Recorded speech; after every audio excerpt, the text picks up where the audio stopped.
تو امیر تر ہوتا جا رہا ہے اور غریب غریب تر ہو. ہمارے تو پیر بھی لوگوں کو کہہ رہے ہیں فقیر ہو جاؤ, خود امیر ہوتے جاتے, خود روز بروز امیر ہو رہے ہیں, دنیا کو کہہ رہے ہیں فقیر ہو جاؤ. تم بھی تو تھوڑا فقر اختیار کرو نا بھائی, جو درس دے رہے ہیں. اللہ ماشاءاللہ, سب کی بات نہیں کرتا. فرماتے ہیں کہ میں نا مزدور لینے گیا, بغداد کے چوک میں مزدور بیٹھے ہوتے تھے. تو میری ان مزدوروں میں سے نا ایک نوجوان بچے پہ نظر پڑی. بڑا کمزور سا وجود تھا لیکن چہرے پر عبادت کا نشان تھا. ماتھا بتاتا تھا کہ نماز کا بڑا خیال رکھتا ہے. میں اس کے قریب گیا. چہرے بھی بڑا کچھ بتاتے ہیں نا, چہروں میں بھی بڑی رانائی ہوتی ہے. فرماتے ہیں میں قریب گیا, میں نے اس کو کہا بیٹے مزدوری کرو گے؟ تو کہنے لگا مزدوروں میں بیٹھا ہوں تو حضور مزدوری کے لیے ہی تو بیٹھا ہوں. تو میں نے کہا کہ چلو پھر. کہنے لگا نہیں میری کچھ شرطیں. میں نے کہا بتاؤ. کہنے لگا پہلی شرط یہ ہے کہ لوگ 4 دینار دیہاڑی لیتے ہیں, میں 3 دینار لوں گا. میں نے کہا یار بھائی تو بڑی بہترین ہے, باقی بھی اس طرح کی رکھ لے. اس نے کہا حضور دوسری شرط یہ ہے کہ میں آپ کی مکمل بات مانوں گا لیکن جب اذان ہو جائے گی پھر آپ کی نہیں سنوں گا. تیسری بات اس نے یہ کی کہ حضور میں آپ کے گھر میں کام کروں گا پر آپ کے کسی سوال کا جواب نہیں دوں گا. کہتے میں نے کہا یار تو بڑا عجیب ہے, شرطیں تو مالکوں کی ہوتی ہیں. کہنے لگا جی بہرحال میں شرطیں لگا کے جاتا ہوں. فرماتے میں اسے گھر لے آیا. کام میں نے اس کو بتایا تو جو کام مزدور سارے دن میں کرتا ہے نا اس نے 2 گھنٹے میں ہی کر دیا. ہمارے مزدور سگریٹ پینے میں بھی تو آدھا گھنٹہ لگاتے ہیں نا, وہ چائے پینے جائیں تو پونا گھنٹہ. ان کو بھی تو دیانتداری کرنی چاہیے کہ نہیں کرنی چاہیے؟ معاہدہ کیا ہے نا جی, تو پورا اترنا چاہیے نا.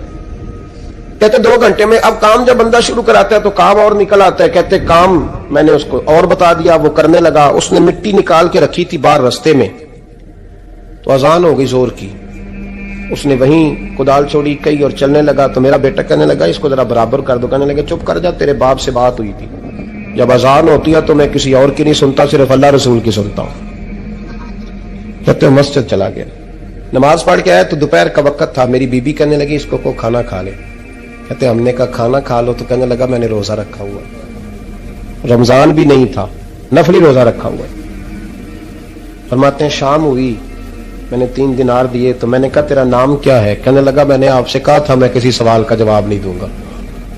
تو وہ چلا گیا. اگلے دن میں پھر لینے گیا اسے, کام کچھ اور نکل آئے. تو لوگوں نے بتایا وہ صرف ہفتے والے دن آتا ہے. میں نے کہا کیوں؟ کہنے لگے جی وہ کہتا ہے میرا ہفتے کا خرچہ 3 دینار ہے, جب 3 دینار کما لیتا ہوں تو باقی سارا ٹائم اللہ رسول کی ذکر میں گزار دیا کرتا ہوں. فرماتے ہیں جی اگلے ہفتے میں پھر لینے گیا. میں نے پورا ہفتہ انتظار کیا کہ کام اسی سے کرانا ہے. میں جب گیا تو میں نے کہا چلو. کہنے لگا میری شرطیں یاد ہے نا؟ اور میں نے کہا یاد ہے بھائی, ساتھ چل. فرماتے ہیں کام کرایا. 2-3 ہفتے وہ آتا رہا. ایک ہفتے میں گیا تو لوگوں نے کہا حضور آج نہیں آیا. کیوں؟ کہنے لگے بیمار ہو گئے. کہاں گھر ہے؟ کہنے لگے بغداد کے قبرستان کے پیچھے جو کچی آبادی ہے اس میں رہتا ہے. فرماتے میں گیا, دروازے پہ دستک دی تو کہنے لگا حضور آپ ہیں؟ دروازہ کھلا ہے, آ جائیے. فرماتے میں اندر گیا تو میں نے کہا تمہیں کیسے پتا چلا میں آیا ہوں؟ کہنے لگا حضور اللہ والے ہو, آپ نہیں آنا تھا, ورنہ امیر تو غریبوں کا پتہ لینے کوئی نہیں آتے. کہتے میں قریب گیا تو کہنے لگا میں آپ کا انتظار کر رہا تھا, تیز بخار ہے, تپ رہا. جیب سے کچھ پیسے نکالے. کہنے لگا یہ پیسے رکھ لیں. ایک انگوٹھی نکالی. کہنے لگا حضور آج رات کو میرا انتقال ہو جائے گا, ان پیسوں کا کفن خرید کے صبح جنازہ پڑھ کے مجھے دفن کر دینا, اور جب دفن کرو تو یہ انگوٹھی لے کے عصر کے بعد ہارون رشید کے پاس جانا. آپ اسے کہنا میں نے ملنا ہے پر وہ آپ کو ٹائم نہیں دے گا. آپ اس کو آواز دیجیے گا کہ تیری ایک امانت ہے میرے پاس, پھر وہ آپ سے ملے گا تو انگوٹھی دے دیں, پھر آپ میری طرف سے فارغ ہیں. حضرت فرمانے لگے تیرا نام؟ اور کہنے لگا حضور وقت تھوڑا ہے, آج رات میں نے جانا ہے, بڑی لمبی معافی مانگنی ہے رب کریم سے, اگر مناسب سمجھے تو مجھے اپنے رب سے تنہائی کرنے دیں. فرماتے ہیں میں آ گیا اور اس کی باتوں نے مجھے ساری رات سونے نہیں دیا. فرماتے ہیں صبح بڑی مشکل سے سورج نکلا, میں گیا دروازے پہ ہاتھ رکھا تو دروازہ کھلا ہوا تھا. اندر داخل ہوا تو خوشبوئیں میرا استقبال کر رہی تھی. جب چہرے سے کپڑا ہٹایا تو اس کا تو انتقال ہو چکا, انتقال ہو چکا, ایسے جیسے کسی کا دیدار کر کے سویا. کہتے میں تو 2 آدمی لے گیا تھا جنازے پہ, پر پتہ نہیں دنیا کدھر کدھر سے آئی, کہاں کہاں سے. اکھاں جدو میٹیاں زمانہ مینوں روے گا,